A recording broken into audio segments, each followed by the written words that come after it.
जय श्री कृष्ण दोस्तों। जिसने जन्म लिया है उसकी मृत्यु भी निश्चित है। गीता में भी भगवान श्री कृष्ण ने अर्जुन को यही ज्ञान दिया था कि सिर्फ आत्मा अमर है और यह निश्चित समय के लिए अलग अलग शरीर धारण करती है, लेकिन शरीर नश्वर है। पर हिंदू शास्त्रों और पुराणों में वर्णित कथाओं के अनुसार माँ के गर्भ से जन्म लेने वाले 8 ऐसे व्यक्ति हैं जो चिरंजीवी हैं, अजर हैं, अमर हैं और हजारों वर्षों से जीवित हैं। अर्थात इन 8 लोगों की कभी मृत्यु ही नहीं हुई और ना ही इनके मृत्यु के आज तक कोई प्रमाण मिले हैं। कहा जाता है ये 8 किसी न किसी वचन, नियम या श्राप से बंधे हुए हैं। और आज की इस वीडियो में हम इसी बात पर चर्चा करेंगे कि वो 8 लोग कौन हैं। लेकिन आगे बढ़ने से पहले अगर आप मेरे इस चैनल पर नए हैं तो प्लीज़ इस चैनल को सब्सक्राइब करें, साथ ही बेल बटन को भी प्रेस करें। वीडियो अगर आपको अच्छी लगे तो लाइक करें और शेयर करें।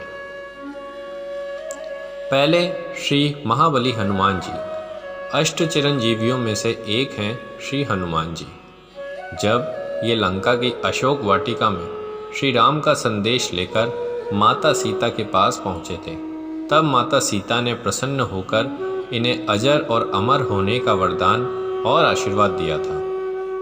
अजर अमर का अर्थ है जिसे ना कभी मौत आएगी और ना ही कभी बुढ़ापा आएगा।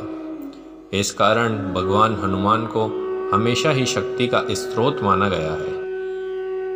दूसरे मुनि कृपाचार्य। महाभारत के अनुसार कृपाचार्य कौरवों और पांडवों के कुल गुरु थे। कृपाचार्य जी ऋषि गौतम के पुत्र थे।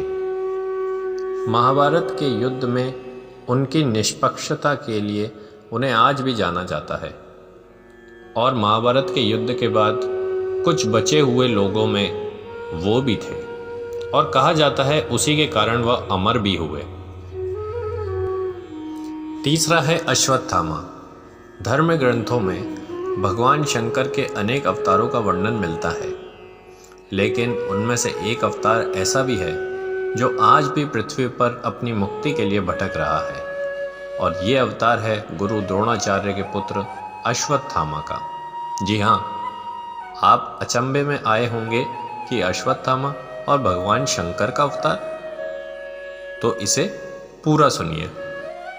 महाभारत के अनुसार अश्वत्थामा काम, क्रोध, यम और भगवान शंकर के सम्मिलित अंश अवतार थे। धर्म ग्रंथों के अनुसार भगवान श्री कृष्ण ने ही अश्वत्थामा को चिरकाल तक पृथ्वी पर भटकते रहने का श्राप दिया था, जिसके कारण वो आज भी कहा जाता है कि पृथ्वी पर कहीं ना कहीं उपस्थित है।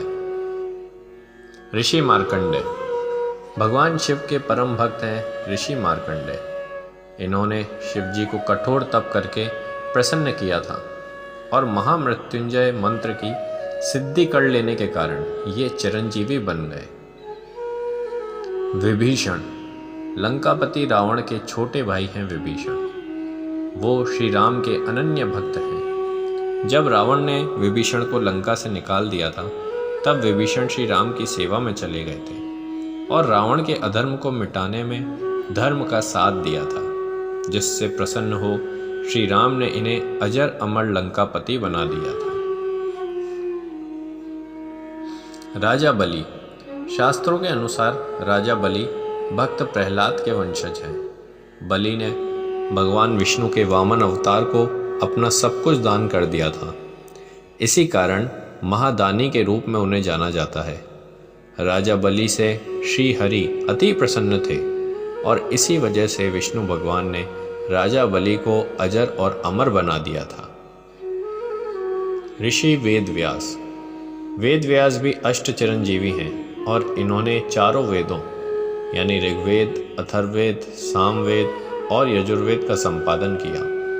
सभी 18 पुराणों की रचना भी की। महाभारत और श्रीमद् भागवत गीता की रचना भी वेद व्यास द्वारा ही की गई। वेदव्यास ऋषि पराशर और सत्यवती के पुत्र थे। इनके इस पवित्र कामों के कारण वेदव्यास जी अजर और अमर हुए। ब्रह्म ऋषि परशुराम भगवान विष्णु के छठे अवतार हैं परशुराम जी। इनके पिता ऋषि जमदग्नि और माता रेणुका थी।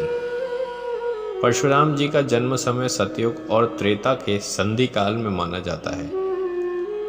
परशुराम जी रामायण महाकाव्य में भी उपस्थित हैं और महाभारत में भी उपस्थित हैं। अतः माना जाता है कि परशुराम जी अजर और अमर हैं। तो ये थे वो 8 महान विभूतियाँ जिनके बारे में कहा जाता है या उनके बारे में मान्यताएं हैं कि वे आज भी पृथ्वी पर उपस्थित हैं, पर हो सकता है उनका रूप किसी और तरीके से बदल चुका हो, वो किसी और तरीके के संत में बदल गए हों, या ऐसी कई संभावनाएं हैं जिनके बारे में हमें आज सोच कर भी अजीब लगेगा।